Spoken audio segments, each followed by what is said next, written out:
దళితులు క్రైస్తవ మతంలోకి మారితే ఎస్సీ హోదా రద్దవుతుందని సుప్రీంకోర్టు ఇచ్చిన తీర్పును నిరసిస్తూ ఎంఆర్పీఎస్ ఆధ్వర్యంలో దళిత ప్రజా సంఘాలు రౌండ్ టేబుల్ సమావేశం నిర్వహించాయి. ఈ సమావేశంలో ఎంఆర్పీఎస్తో పాటు మాల మహానాడు, బీసీ, ఎస్టీ, మైనార్టీ సంఘాల నాయకులు పాల్గొన్నారు. ఈ సందర్భంగా ఎంఆర్పీఎస్ వ్యవస్థాపకులు ఉరుసుపాటి బ్రహ్మయ్య మాదిగా మాట్లాడారు. దళితులు క్రైస్తవ మతంలోకి మారితే ఎస్సీ హోదా రద్దవుతుందని సుప్రీంకోర్టు ఇచ్చిన తీర్పు రాజ్యాంగ విరుద్ధమని స్పష్టం చేశారు. ఆర్టికల్ 25, 14, 15 ప్రకారం కులం, మతం, విశ్వాసాలు, ఆచార వారి వ్యక్తిగతమని వాటి ఆధారంగా వివక్షత చూపడం సరికాదన్నారు. దళితులపై జరుగుతున్న దాడులను ఖండిస్తున్నట్టు వెల్లడించారు. దళిత క్రైస్తవులకు రక్షణ కల్పించాలని కేంద్ర రాష్ట్ర ప్రభుత్వాలను డిమాండ్ చేశారు.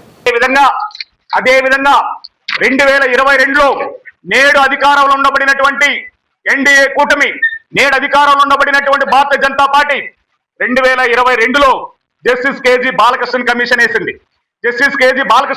వేసింది. ఈ కమిషన్ ప్రస్తుతం రన్నింగ్ లోనే ఉంది. అయితే ప్రస్తుతం కేంద్ర ప్రభుత్వం ఎన్డీఏ సుప్రీంకోర్టు మాజీ ప్రధాన న్యాయమూర్తి జస్టిస్ బాలకృష్ణన్ నేతృత్వంలో త్రిసభ్య కమిషన్ నియమించింది. ఈ కమిషన్ ప్రధాన ఉద్దేశం చారిత్రక క్రమంలో హిందూ, సిక్కు, బౌద్ధాలకు కాకుండా ఇతర మతాలకు మారిన దళితులకు ఎస్సీ హోదా ఇవ్వచ్చా లేదనే అంశం మీద పరిశీలించడం జరుగుతుంది. ప్రస్తుతం ఈ కమిషన్ కూడా నడుస్తూ ఉంది. అంటే దాదాపు 1950 నుంచి నేటి వరకు చూసుకుంటే దాదాపు 6-7 కమిషన్లు పడ్డాయి. 6-7 కమిషన్లు కూడా దళితులకు, దళిత క్రైస్తవులకు ఎస్సీ హోదా ఇవ్వాల్సిన అవసరం ఉందని చెప్పి స్పష్టం చేస్తూ తమ అభిప్రాయాన్ని యూపీఏ గవర్నమెంట్ లో రంగనాథ్ మిశ్రా కమిషన్ చెప్పింది.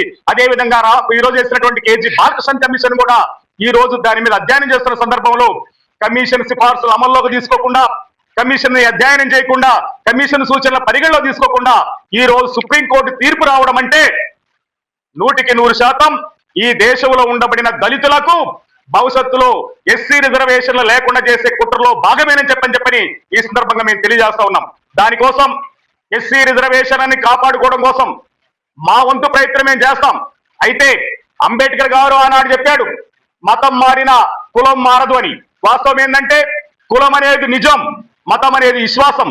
ఆ మతం అనే విశ్వాసం భారత రాజ్యాంగంలో మాకు కల్పించిన హక్కు ప్రకారం, భారత రాజ్యాంగంలో మాకు ఉండబడినటువంటి మత స్వేచ్ఛ ప్రకారం మా ఇష్టం వచ్చిన దాన్ని మాకు అనిపించేటువంటి హక్కు మాకుంది, మేము ఆచరించే హక్కు మాకుంది. కానీ దానిని ఉల్లంఘించే విధంగా ఈ రోజు ముందుకెళ్తూ చేస్తున్నటువంటి చర్యలను తీవ్రంగా తిప్పికొడతా ఉన్నాం.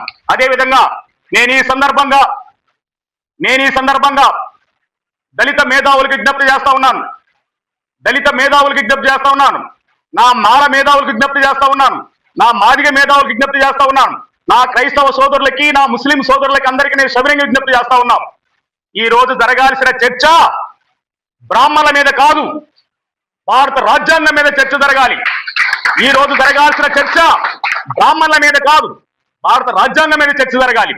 భారత రాజ్యాంగం ఇన్ని హక్కులు కల్పిస్తే, భారత రాజ్యాంగము ఆర్టికల్ 12 నుంచి 38 వరకు మాకు అనేక రకాల ప్రాథమిక హక్కులను కల్పిస్తే, ఆ హక్కులను ఉల్లంఘించే దగ్గర, ఆ హక్కులను నేలరాసే దగ్గర, ఆ హక్కులను లేకుండా చేసే దగ్గర నేటి ప్రభుత్వం కుట్రపూరితంగా వ్యవహరిస్తుంది కనుక భారత రాజ్యాంగాన్ని కాపాడుకోవాల్సిన అవసరం ఉంది, అంబేద్కర్ వాదాన్ని కాపాడుకోవాల్సిన అవసరం ఉంది తప్ప ఏనాడో మాకు అన్యాయం జరిగిందనే పేరు మీద, అన్యాయం చేసిన వాళ్ళు ఫలానోడనే పేరు మీద మనం వెళ్ళడము సమంజసం కాదు. దానివల్ల కులాల మధ్య చిచ్చు పెరగడమే తప్ప సమస్యకు పరిష్కారానికి నోచుకోదు. బ్రాహ్మణులు ఒకనాడు ఈ సమాజంలో ఆధిపత్యం ఉంది. కానీ మనం ఒక్కసారి గమనిస్తే మనుధర్మము వర్ణ వ్యవస్థనే తీసుకొచ్చింది. బ్రహ్మ ముఖాన బ్రాహ్మణులని, భుజాల నుండి క్షత్రియుల నుండి, ఊరిల నుండి వైశ్యులని, పాదాల నుండి శూద్రులు అని చెప్పని 4 వర్ణ వ్యవస్థల 4 వ్యవస్థలను తీసుకొచ్చింది.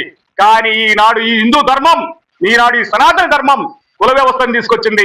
ఈ కుల వ్యవస్థను తీసుకొచ్చి ఏ వృత్తి చేస్తే ఆ వృత్తి చేసేటికి ఆ కులాన్ని ఆపాదించి ఈ రోజు భారతదేశంలో కుల వ్యవస్థని పెంచి పోషి దగ్గర హిందూ ధర్మం ఉంది, సనాతన ధర్మం ఉంది. కనుక మారాల్సింది హిందూ ధర్మం వైఖరి మారాలి, మారాల్సింది సనాతన ధర్మం వైఖరి మారాలి.